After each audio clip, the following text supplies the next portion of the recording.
नमस्कार, मैं हूं कृष्ण त्रिपाठी और आप देख रहे हैं हमारा विशेष कार्यक्रम सितारे हमारे। आप सभी दर्शकों का इस कार्यक्रम में स्वागत। आज बात करेंगे आज की पंचांग व्रत त्योहार की और साथ ही हम आपको आपका राशिफल भी बताएंगे जी। इसके अलावा आज चर्चा करने वाले हैं ग्रहण की जी। ग्रहण में सूतक लगेगा नहीं लगेगा, आपको किस तरह की सावधानियां रखनी है, इस पर विस्तार से चर्चा होगी। इसके अलावा आपके फोन कॉल्स होंगे, आप सीधे फोन करके अपने प्रश्न पूछ सकते हैं। हमारा फोन नंबर है 07714008777। अब से आधे घंटे तक लगातार ये फोन लाइन खुली रहेगी और हमें आपके फोन का इंतजार रहेगा। तो चलिए कार्यक्रम की शुरुआत करते हैं और सबसे पहले जानते हैं आज का पंचांग। आज शुभ संवत 2078 शक 1943, सूर्य उत्तरायण का वैशाख महीने के शुक्ल पक्ष की पूर्णिमा तिथि और दिन बुधवार। आज पूर्णिमा 4:44 दोपहर तक, अनुराधा नक्षत्र रात्रि को 1:16 तक। आज चंद्रमा वृश्चिक राशि में होंगे। आज का राहु काल 12:01 से 1:40 तक होगा। तो दोस्तों ये तो था पंचांग और अब बात करते हैं ग्रहण की। ढेर सारे मिथक, ढेर सारी बातें हवा में तैर रही हैं, पर हम आपको सच बताएंगे, वो सच जिसको आपको जानना चाहिए। भारत में आज कुछ स्थानों पर खग्रास चंद्रग्रहण दृश्य होगा। इस साल चौथा ग्रहण है, जिसमें 2 सूर्य ग्रहण और 2 चंद्र ग्रहण लगेंगे। वर्ष 2021 का पहला चंद्रग्रहण 26 मई यानी आज को है। वैशाख महीने के शुक्ल पक्ष की पूर्णिमा तिथि दिन बुधवार को खग्रास चंद्रग्रहण लग रहा है। ये भारत में बहुत थोड़े से स्थानों पर दृश्य होगा तथा भारत में इस ग्रहण का स्पर्श, सम्मेलन, उन्मेलन, मध्य तथा मोक्ष सभी दृश्य होंगे। आज ये जो ग्रहण शुरू हो रहा है वो दोपहर 2:18 से शुरू होगा और 5 घंटे बाद यानी 7:19 तक समाप्त होगा। ये एक उपछाया चंद्रग्रहण है। केवल पश्चिम बंगाल, बंगाल की खाड़ी, उत्तर पूर्व के कुछ हिस्सों में ही छाया के रूप में यह नजर आ सकता है। इसके अलावा हमें जब सूतक का निर्णय करना होगा तो यही देखेंगे कि किस क्षेत्र में यह ग्रहण दिखाई पड़ रहा है। मतलब जिन क्षेत्रों में ग्रहण नहीं दिखाई पड़ेगा वहां सूतक का निर्णय यही होगा कि सूतक नहीं लगेगा। जिन स्थानों पर ग्रहण देखेगा वहीं पर सूतक लगेगा। इम्फाल में 25 मिनट और कोलकाता में मात्र 6 मिनट का ग्रहण होगा। करीब करीब इन स्थानों पर सूतक का निर्णय सूतक जरूर मानना चाहिए। बकाया देश भर में सूतक मानने की आवश्यकता नहीं है। इसके अलावा समस्त भारत, पश्चिमोत्तर, दक्षिण एवं बिहार के राज्य के भी कुछ स्थानों पर सायंकाल 6:21 के बाद चंद्रग्रहण दिखाई पड़ सकता है। शास्त्रों के अनुसार चंद्रग्रहण का सूतक आरंभ से 9 घंटे पहले शुरू हो जाता है। मतलब जहां पर चंद्रग्रहण दिखाई पड़ेगा करीब 9 घंटे पहले उसका सूतक लग जाएगा। मतलब सूतक प्रातः काल 6:15 से ग्रसित क्षेत्रों में मान्य होगा, अन्यत्र कहीं इसका विचार ना करें। ग्रहण एक खगोलीय अवस्था है जिसमें खगोलीय पिंड, ग्रह या उपग्रह किसी प्रकाश के स्रोत जैसे सूर्य या अन्य खगोलीय पिंड जैसे पृथ्वी के बीच में आ जाता है। इससे प्रकाश कुछ समय के लिए अवरुद्ध हो जाता है। चंद्रग्रहण में चंद्रमा और सूर्य के बीच में पृथ्वी आ जाती है। ऐसी स्थिति में चंद्रमा की छाया पृथ्वी से होकर गुजरती है। ऐसा सिर्फ पूर्णिमा में ही संभव होता है। अगर हम आध्यात्मिक स्तर पर देखें तो चंद्रग्रहण एक खास घटना है। इस समय वातावरण में रजतम बढ़ जाता है जिसके कारण मानव हानिकारक प्रभाव से ग्रसित हो सकता है। बढ़े हुए रजतम का लाभ उठाकर अनिष्ट शक्तियां अनेक प्रकार की समस्याएं उत्पन्न करती हैं, ऐसा शास्त्र में मान्यता रखी है, जिनका वैश्विक स्तर पर भी कुछ नकारात्मक परिणाम दिखाई पड़ सकता है, ऐसा शास्त्र कहता है। माना जाता है कि चंद्रमा मन को प्रभावित करता है और पूर्णिमा की रात को इसका प्रभाव और भी अधिक होता है। यह प्रभाव चंद्रग्रहण के काल में और भी बढ़ जाता है। इस प्रकार पूर्णिमा और चंद्रग्रहण एक साथ होने से यह बहुत ज्यादा आक्रामक हो सकता है, परंतु यह एक अमूर्त अवस्था है और मतलब लोगों के कष्ट और अनिष्ट शक्तियों के कारण ये दिखाई पड़ता है। ऐसे समय में लोगों की निर्णय क्षमता थोड़ी सी कम हो जाती है, फलस्वरूप त्रुटिपूर्ण निर्णय लेने की संभावनाएं बढ़ जाती हैं, क्योंकि इस समय मन बड़ा प्रभावित होता है। इस कारण लोगों के शारीरिक स्तर पर आलस से थकान, अस्वस्थता दिखाई पड़ सकती है। क्या होता है एक्चुअली ग्रहण? अगर देखें तो पौराणिक कथा के अनुसार एक बार समुद्र मंथन में देवता और दानवों के बीच में अमृत के लिए घमासान युद्ध चल रहा था और इस मंथन में देवताओं को मिला अमृत, लेकिन असुरों ने उसे छीन लिया। अमृत को वापस लाने के लिए भगवान विष्णु ने मोहिनी का रूप धारण किया और सुंदर कन्या का रूप धारण करके असुरों से अमृत ले लिया और वह देवताओं को बांट दिया। जब वे देवताओं को पिलाने लगे तो राहु नामक एक असुर देवताओं के बीच में जाकर अमृत पी चुका था। जैसे ही अमृत पीकर हटा, भगवान सूर्य और चंद्रमा को भनक हो गई कि ये असुर है। तुरंत उन्होंने संकेत किया और भगवान विष्णु ने अपने सुदर्शन चक्र से उसे धड़ से अलग कर दिया। क्योंकि वो अमृत पी चुका था इसलिए वो अमर है, और ऐसी मान्यता है कि सिर उसका बना राहु और धड़ बना केतु। इस प्रकार राहु और केतु की मान्यता प्रारंभ हुई, और इस घटना के कारण सूर्य और चंद्रमा राहु के विशेष शत्रु के रूप में देखे जाते हैं। यही वजह है कि उनकी चमक कुछ देर के लिए शांत खत्म हो जाती है जब ग्रहण लगता है। वहीं इसके साथ यह भी माना जाता है कि जिन लोगों की राशि में सूर्य और चंद्रमा उस स्थान पर होते हैं जिस पर ग्रहण लगा है, तो उनके लिए ग्रहण थोड़ा सा बुरा प्रभाव डालता है। आचार्यों की माने तो इस वक्त कुछ काम नहीं करना चाहिए, और यहाँ पर कुछ चीज़ें बताई गई हैं जहाँ जो काम करना चाहिए, जो काम नहीं करना चाहिए। मतलब आपको कुछ खास तरह के नित्य नैमित्तिक काम्य कर्मों में नित्य नैमित्तिक काम्य कर्म रोक दिए जाने चाहिए। खासकर चंद्र ग्रहण के समय इसका विशेष ध्यान रखना चाहिए। एक बात और भी है, बहुत सारी गर्भवती महिलाएं ग्रहणों को लेकर थोड़ी चिंतित होती हैं, पर हम आपको बता दें कि जहां पर ग्रहण नहीं लगेगा वहां पर उन्हें किसी भी प्रकार की चिंता करने की आवश्यकता नहीं, और जहां पर ग्रहण लगेगा वहां पर वो अपने घर में ही रहें, बाहर ना निकलें, ऐसा मान्यता है। इस दौरान खाना भी नहीं खाना चाहिए, सोना नहीं चाहिए। हालांकि बुजुर्ग, रोगी और बच्चों के लिए थोड़ी सी छूट होती है। कोरोना काल में तो इसकी बड़ी छूट है, क्योंकि ज़्यादातर लोग इससे थोड़े से पीड़ित हो सकते हैं। ग्रहण काल के दौरान सूतक के नाम पर अक्सर मंदिरों के पट बंद कर दिए जाते हैं। बाहर निकलना, भोजन करना शास्त्रों में निषिद्ध माना। ग्रहण समाप्त होने पर ही मोक्ष पर स्नान करने के बाद तिल इत्यादि का पूर्ण पात्र में दान करना चाहिए। इसके पीछे मूल वैज्ञानिक कारण है कि किसी भी प्रकार के दुष्प्रभावों को रोकने के लिए ऐसा किया जाता है। वैज्ञानिक कारण तो स्थिर होते हैं, लेकिन देशकाल परिस्थिति के अनुसार बनाए गए नियम ही ज़्यादा लागू होते हैं। तभी जन सामान्य में ग्रहण का थोड़ा सा ज़्यादा विशेष ध्यान रखा जाता है। तो इस समय आहार का संयम रखना चाहिए। मंदिर के पट बंद हो जाते हैं। सूतक के समय सूतक के सारे निर्णय सूतक में लगते हैं, ग्रहण सूतक में। और आशीर्वादम देव पूजाम प्रत्युत्थानाभिवंदनम पर्यंके शयनम स्पर्शम न कुर्यान व्रतसूतके। तो कुल मिलाकर के आपने देखा कि सूतक 6:15 से शुरू हो गया है। चार ग्रहण लगने वाले हैं, जिसमें 26 मई को वैशाख और शुक्ल पक्षी पूर्णिमा को एक चंद्र ग्रहण लगा है। जी चलिए, तो आपने जान लिया कि चंद्र ग्रहण इस समय पूरे भारत में बहुत प्रभावी नहीं है, सिवाय इसके कि जिन जगहों पर ग्रहण दिखाई पड़ेगा। तो इसके लिए बहुत ज़्यादा चिंता करने की आवश्यकता नहीं है। उपछाया चंद्र ग्रहण है, और इसमें बहुत थोड़े से प्रभाव आपको दिखाई पड़ सकते हैं, पर मोटे तौर पर इसका प्रभाव बाकी जगहों पर पड़ेगा भारत को छोड़कर। सच बात तो ये है कि इस समय चूंकि दिन में ग्रहण लग रहा है, इसलिए भारत में चंद्र ग्रहण दृश्य नहीं होगा, बाकी जगहों पर ये दृश्य हो सकता है। तो चलिए, चंद्रग्रहण पर काफ़ी चर्चाएं हुई। पूरे कार्यक्रम के दौरान भी चंद्रग्रहण पर चर्चा करते रहेंगे। जहां तक सवाल 12 राशियों पर असर का है, तो 12 राशियों में जो राशियां हैं जिन स्थानों पर चंद्रग्रहण नहीं लग रहा है, उन स्थानों पर राशियों पर कोई बड़ा प्रभाव पड़ता नहीं दिखाई पड़ रहा है।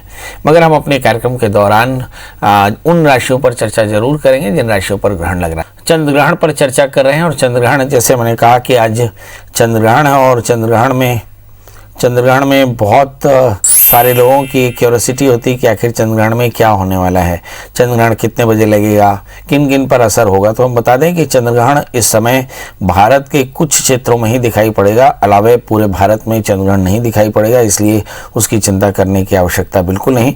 चंद्रग्रहण दोपहर 2:18 से शुरू होगा और 7:19 तक रहेगा। इसका मतलब है कि दिन में होने वाले चंद्रग्रहण का दर्शन शायद भारत में नहीं हो, कुछ एक स्थानों पर जरूर चंद्रग्रहण का असर दिखाई पड़ेगा। खासकर पश्चिम बंगाल, बंगाल की खाड़ी, उत्तर पूर्व के हिस्से में छाया के रूप में चंद्रग्रहण दिखाई पड़ेगा। मतलब मोटे तौर पर भारत में सूतक नहीं लगेगा। राशियों पर भी इसका कोई बुरा असर नहीं दिखाई पड़ता। तो अब हमारे कॉलर्स का सिलसिला शुरू होगा। हमारे कॉलर जो फेसबुक लाइव में जुड़े हों, हमारे पेज ibc24.in में लाइव हो, वो अपनी डेट ऑफ बर्थ और टाइम और प्लेस के साथ में अपने प्रश्न रख सकते। तुम्हारे साथ पहली कॉलर है चंचला जी। चंचला जी, आपका बहुत बहुत स्वागत है। जी बताइए, क्या जानना चाहते हैं? मेरे लड़का के बारे में जानना चाहती हूँ। उनकी डेट ऑफ बर्थ बता दें। 2003 31 मई 31 जून 2003। और जन्म समय? जन्म समय 9:30 दिन में। और जन्म स्थान? आसाम। जी, अभी आप अपनी टीवी की आवाज बंद कर दीजिए वरना प्रश्न मुश्किल हो जाएगा। जी बताइए क्या जानना चाहते हैं? जी अभी तो 12 क्लास में पढ़ रहा है, आगे फ्यूचर में ये क्या करना चाहता है, क्या बनेगा सर? इसने सब्जेक्ट क्या लिया है? ये है कौन सा सब्जेक्ट होता है? आर्ट्स है ना? चलिए कॉमर्स है। चलिए देखते हैं कि इस बच्चे का आगे का भविष्य कैसा होगा। हम अपने दर्शकों को बता दें, गुजारिश करते हैं कि जब कभी भी आप हमें कॉल करें टीवी की आवाज बंद कर दें वरना आपका प्रश्न लेना कठिन हो जाएगा। चलिए, इस बच्चे का जन्मलग्न सिंह है और इसकी जो राशि है वो मिथुन।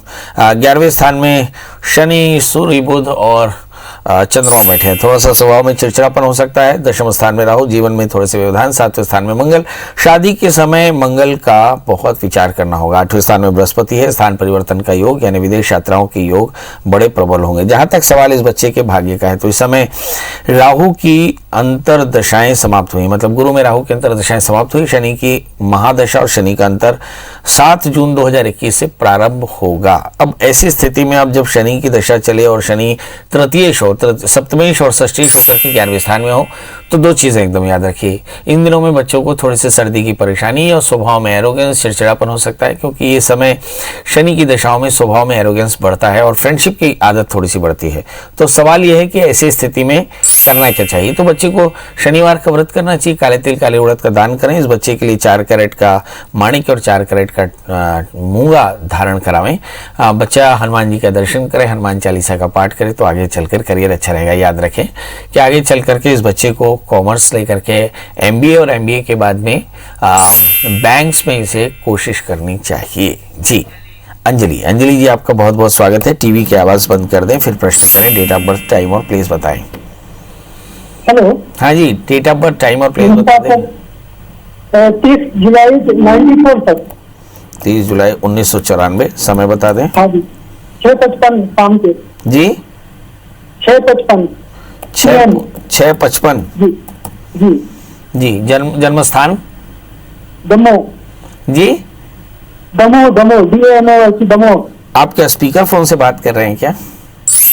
हेलो जी, आप स्पीकर फोन से बात करें। बताइए क्या जानना चाहते हैं? सर, बच्ची की मैरिज के संबंध में जानना चाहते हैं सर। अच्छा, ये बच्ची की मैरिज के लिए आप जानना चाहते हैं। इस बच्ची का जन्मलग्न मकर है और इसकी राशि मेष है। इसके सप्तमेश चंद्रमा है। सप्तमेश चंद्रमा राहु से आक्रांत होकर शनि से आक्रांत होकर बैठे, इसलिए शादी से पहले एक छोटा सा कुंभ विवाह कराना बेहद आवश्यक है। दशम स्थान में गुरु राहु है। करियर में भी थोड़ी सी परेशानी। करियर की परेशानियों के लिए आप चाहिए कि गुरु राहु यानी गुरु चांडाल योगों की शांति करा लें। 11 जून 2022 से राहु की अंतरदशाएं चलेंगी और ये लगभग 1.5 साल चलेंगी। तो ऐसी स्थिति में मुझे ऐसा लगता है कि हेल्थ को लेकर के खासकर पेट में थोड़ी सी तकलीफ हो सकती है, वर्क प्लेस में थोड़ी सी परेशानियां। शादी की परेशानियों के लिए मैंने कहा कि कुंभ विवाह करा लें और 4 कैरेट का पन्ना और 4 कैरेट का जामुनिया धारण कराएं तो जल्दी से विवाह होगा और करियर भी अच्छा रहेगा। जी रविकांत जी जुड़ चुके हैं। रविकांत जी, आपका बहुत बहुत स्वागत है। बताइए क्या जानना चाहते हैं? पंडित जी प्रणाम। जी प्रणाम करता हूँ, बताएं। पंडित जी, मैं रविकांत मेरा बेटा का नाम है। मैं दुर्ग छत्तीसगढ़ से बोल रहा हूँ। जी जन्म तारीख बता दें। जन्म तारीख है 11/9/2000 तक और समय? समय है 10:45 जन्म सुबेरे शाम? सुबह AM। बताइए क्या जानना चाहते हैं? पंडित जी, इनके भविष्य के बारे में जानना चाहता हूँ। ITI किया हुआ है फीटर में। क्या किया हुआ है? अच्छा, ITI किया हुआ है फीटर। ITI किया हुआ है फिटर में। आगे चलकर करियर कैसा रहेगा, चलिए देखते हैं। इस बच्चे का जन्मलग्न वृश्चिक है और इसकी जो राशि है मकर। दशम स्थान में सूर्य मंगल और 11वें स्थान में बुध शुक्र। थोड़ी सी एलर्जी, थोड़ी सी एंग्जाइटी। और 7वें स्थान में गुरु शनि, शादी में थोड़े से व्यवधान। 8वें स्थान में राहु।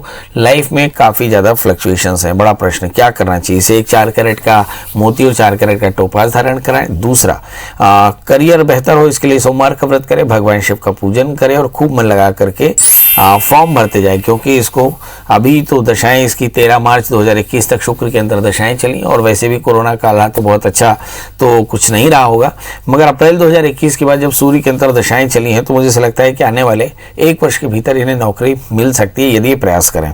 सूर्य चूंकि दशम स्थान में बैठा है, स्वगृही होकर बैठा है, मंगल के साथ में बैठा है, इसलिए आने वाले 1 वर्ष में आप ऐसी अपेक्षा कर सकते हैं कि इसे बढ़िया नौकरी मिल जाए। मगर यदि शादी करें तो शादी से पहले एक छोटा सा विवाह कराना बिल्कुल न भूलें। जी जी पाणिग्रही जी, आपका बहुत बहुत स्वागत है। बताइए क्या जानना चाहते हैं। पाणिग्रही जी, मेरी आवाज मिल रही है? हाँ, मिल रही है। जी फटाफट डेट ऑफ बर्थ और टाइम और प्लेस बता दें। Sir date of birth 15/3/2004। और समय? समय सुबह 7:30 बजे। जन्म स्थान? जगदलपुर। ये बेटा है बेटी? बेटा है। बेटा है, बहुत बढ़िया। अभी किस क्लास में है? ये पढ़ाई कर रहा है सर। किस क्लास में? 12th में। सब्जेक्ट क्या लिया इसने? Science, bio science. हाँ। चलिए, जानना क्या चाहते हैं? उसको पढ़ाई के बारे में जानना चाहता हूँ। आगे क्या रहेगा पढ़ाई का? पढ़ाई कैसे रहेगी, चलिए आइए देखते हैं। इस बच्चे का जन्म लग्न कुंभ है और इसकी जो राशि है वो धनु। तीसरे स्थान में शुक्र, राहु, मैथ्स और फिजिक्स जैसे सब्जेक्ट्स थोड़े कमजोर हैं। दूसरे स्थान में सूर्य जो बच्चा काफी स्मार्ट। चौथे स्थान में मंगल, शानदार एनर्जी है। पांचवें स्थान में शनि और सातवें स्थान में बृहस्पति। ये सब कोई भी बताते हैं कि काफी चीजें ठीक है, मगर बस एकाग्रता थोड़ी सी कम है। मतलब एकाग्रता का स्तर काफी बढ़ाना पड़ेगा और ये एक ही स्थिति में हो सकता है जब ये थोड़ा सा मंत्र जाप करें। तो इनको चाहिए कि नियम से हनुमान चालीसा का पाठ करें। इस समय दशाएं चल रही। सूर्य की महादशा में चंद्रमा का अंतर मार्च 2000 से प्रारंभ हो चुका, मार्च 2021 से प्रारंभ हो चुका और ये सितंबर 2021 तक रहेगा। इसके बाद मंगल और इसके बाद में राहु की दशाएं। इसका मतलब है कि ये बच्चा वर्ष 2021 में एग्जामिनेशन देता है नीट का तो सफलता के चांसेस बहुत ज़्यादा, मगर अगर ये 2022 में देता है तो सफलता में परेशानी आ सकती है। मतलब बहुत साफ है कि बच्चे को एक ही शॉट में अपना नीट का एग्जामिनेशन क्लियर करना होगा, तभी इसे फ़ायदा होगा। वरना 2022 में अगर जनवरी के बाद हम देखें तो राहु की दशाएं, और 2022 में राहु की दशाओं में एकाग्रता थोड़ी सी कम होगी, राहु की दशा में व्यवधान काफ़ी होंगे। तब ऐसी स्थिति में एग्जामिनेशन देते समय क्या करना चाहिए? तब चाहिए कि इन्हें ये अपने रात जागरण बंद करें, बालों का बढ़ना बंद करें, बाल कटा कर रखें और जीवन में थोड़ा सा अनुशासन रखें और चित्त की एकाग्रता रखें, क्योंकि ध्यान काफ़ी ज़्यादा डाइवर्ट होगा, पढ़ाई में ध्यान खासकर कम लगेगा। इन दिनों में कोरोना काल में ऑनलाइन जो पढ़ाई हो रही है, ऑनलाइन एग्जामिनेशन जिस तरह से हो रहे हैं, मुझे ऐसा लगता है इसमें बच्चों की पढ़ाई थोड़ी सी कम ही होती है और इसके लिए बहुत ज़्यादा ध्यान देना पड़ता है। तो उसे पढ़ाई में काफ़ी ज़्यादा मेहनत करनी होगी। माता पिता का कर्तव्य है कि वो इस समय बच्चे के बेहतर भविष्य के लिए राहु की शांति कराएं, खासकर रुद्राभिषेक कराएं और इस बच्चे को एक 4 कैरेट का स्टोन में जो कह रहा हूँ कि 4 कैरेट का जामुनिया और एक 4 कैरेट का पन्ना या ओपल इन्हें पहनाएं तो काफ़ी फायदा होगा। रामदास जी जुड़ चुके हैं। रामदास जी, आपका बहुत बहुत स्वागत है। बताइए क्या जानना चाहते हैं? रामदास जी, सबसे पहले आप टीवी की आवाज़ बंद कर दें और फिर आप अपनी डेट ऑफ बर्थ बता दें। हाँ सर, मेरा नाम रामदास है। मैं सर, मेरा जन्म है सर 15 मार्च 1971। जी शाम का है 5:45 से। जी आप डेट ऑफ बर्थ एक बार फिर से बता दें। 15 मार्च 1971। 15 मार्च 1971। समय? हाँ, समय 5:45। 5:45 शाम को। जी 5:45 और जन्म सवेरे या शाम? महाराष्ट्र का जन्म स्थान महाराष्ट्र का बुल्ढाना जिला। नहीं, मतलब सवेरे या शाम? शाम का है सर। जी जन्म स्थान बुल्ढाना। बताइए क्या जानना चाहते हैं? सर काम काज के बारे में। सर 1 साल से प्राइवेट नौकरी कर रहा था, छूट गया। अभी ऐसे इधर उधर काम कर रहा था। काम का सर कुछ नहीं कुछ मतलब बहुत परेशानी हो रही है। 1 साल से प्राइवेट नौकरी कर रहे थे, बहुत ज़्यादा परेशानियां हैं। क्या करना चाहिए? आपका जन्म लग्न सिंह है, आपकी राशि तुला है। भाग्येश मंगल बैठे हुए हैं 5वें स्थान में, चौथे स्थान में उस बृहस्पति, 6ठे स्थान में शुक्र राहु। 10वें शुक्र राहु से आक्रांत है। राहु की पूर्ण दृष्टि 10वें स्थान में पड़ती है, इसलिए प्रोफेशनली कई बार व्यवधान आ सकते हैं जब राहु की अंतर्दशाएं चलेंगी। खासकर इस समय जो शनि की महादशा में बृहस्पति का अंतर चल रहा है, तो बृहस्पति आपकी जन्म कुंडली में वैसे तो ठीक है, इसलिए कोई बड़ी परेशानी तो नहीं, मगर हाँ इस समय बहुत ज़्यादा सेविंग्स नहीं होंगे और बहुत कठिनाइयाँ हो सकती। करना क्या चाहिए? तो आपको चाहिए कि आप एक 4 कैरेट का माणिक्य पहने, 4 कैरेट का मूंगा पहने और साथ में मंगल का व्रत करें, नमक तेल का त्याग करें, मंगल स्तोत्र का पाठ करें और मंगल यंत्र की पूजा करें तो कल्याण होगा। जी साहिल जी आपका बहुत बहुत स्वागत है। बताइए क्या जानना चाहते हैं? साहिल जी, मेरी आवाज सुन रहे हो तो फटाफट बताएं डेट ऑफ बर्थ, टाइम और प्लेस। साहिल जी मेरी आवाज सुन रहे हैं? लगता है कि साहिल जी नहीं है। चलिए, तो आज हम चर्चा कर रहे थे चंद्र ग्रहण की। चंद्र ग्रहण आज दोपहर में 2:18 से लगेगा, लगभग 5 घंटे यानी 7:19 तक समाप्त होगा। ये उपछाया चंद्र ग्रहण है और ये केवल पश्चिम बंगाल और बंगाल की खाड़ी, उत्तर पूर्व के कुछ हिस्सों में छाया के रूप में नजर आएगा। कुछ क्षेत्रों में ग्रस्तोदय के रूप में इस ग्रहण को देखा जा सकता है और जहां ग्रहण देखा जाएगा सूतक वहीं लगेगा, बकाया देश में सूतक नहीं लगेगा। इसलिए राशियों पर इसकी बहुत ज्यादा चिंता करने की आवश्यकता नहीं है। हमारे साथ अगली कॉलर भूषण जी हैं। भूषण जी आपका बहुत बहुत स्वागत है, बताइए क्या जानना चाहते हैं? हेलो भूषण जी टीवी की आवाज बंद कर दें प्लीज। जी बताएं फटाफट, डेट ऑफ बर्थ, टाइम और प्लेस। डेट ऑफ बर्थ 16 अगस्त 1978 है और समय सवेरे 6 बजे। और जन्म स्थान? कोरबा छत्तीसगढ़। प्रभु जानना क्या है? हेलो जानना क्या है? चलिए, ऐसा लगता है कि अपने भविष्य के बारे में जानना चाहते हैं। इनका जन्म लग्न सिंह है और इनकी जो राशि है वो धनु है। लग्न में शनि बुध है। मुझे ऐसा लगता है कि 7वें स्थान पर शनि की पूर्ण दृष्टि रहने से आमतौर पर मैरिटल लाइफ में थोड़ी सी परेशानी, यानी वाइफ की सेहत में थोड़ी सी परेशानी। दूसरे स्थान में राहु, 8वें स्थान में केतु। काफ़ी ज़्यादा फ्लक्चुएशंस कैरियर में हो सकते हैं। इस समय जो दशाएं चल रही हैं, राहु की महादशा में मंगल का अंतर चल रहा है। मतलब ये राहु की महादशाओं का अंतिम सत्र है, 4 सितंबर तक चलेगा। इसके बाद गुरु की महादशा प्रारंभ होगी। गुरु जन्म कुंडली में इनके जहां बैठा है ये इन्हें काफी ज्यादा फायदा दे सकता है। यहाँ पे गुरु पंचमेश होकर के 12वें स्थान में, अष्टमेश होकर 12वें स्थान में, मतलब कोई बड़े परिवर्तन की संभावनाएं बन सकती हैं। सवाल करना क्या चाहिए? तो इन्हें चाहिए कि इस वक्त मंगल की प्रियता के लिए मंगल का व्रत करें, नमक तेल का त्याग करें, 4 कैरेट का मूंगा और 4 कैरेट का माणिक अलग अलग उंगलियों में अनामिका में धारण करें और मंगल के व्रत के साथ मंगल यंत्र की पूजा करें, मंगल सूत्र का पाठ करें तो इनका कल्याण होगा। चलिए, तो अब आपसे विदा लेने का समय। एक बार फिर से हम बता दें कि भारत में कुछ एक जगहों को छोड़ करके ग्रहण नहीं है, इसलिए ग्रहण सूतक की चिंता बिल्कुल भी करने की आवश्यकता नहीं है। दूसरी बात, जहां ग्रहण लगा है वहां 9 घंटे पहले ग्रहण का सूतक लग गया है। चूंकि ग्रहण उपछाया ग्रहण है, इसलिए सूतक की बहुत ज्यादा चिंता करने की आवश्यकता नहीं और राशियों पर भी इसका कोई बुरा प्रभाव पड़ेगा ऐसा बिल्कुल नहीं। मगर बाकी दुनिया के हिस्सों में जहां ग्रहण लग रहा है वहां पर जरूर इसका असर पड़ सकता है। ऐसा माना जाता है कि चंद्रमा मन सो जाता है। पूर्णिमा के दिन चंद्रमा ग्रहण या फिर पूर्ण होने के कारण थोड़े से फ्लक्चुएशंस आते हैं, इमोशनली वेरिएशन आते हैं। तो इस वेरिएशन से अपने आप को बचाकर चलें। कोई बड़ा निर्णय आज कर ले सकते हैं, सारे निर्णय कर ले सकते हैं। घर में रहें, खुश रहें, क्योंकि कोरोना काल है। सोशल डिस्टेंसिंग का पालन करें, मास्क जरूर पहन कर रखें और सैनिटाइजेशन का ध्यान रखें। कोरोना कम हो रहा है मगर खत्म नहीं, मतलब हमें अपनी सावधानी भी खत्म नहीं करनी चाहिए। चलिए, कल किसी नए विषय पर चर्चा होगी, तब तक मुझे दी इजाजत। नमस्कार।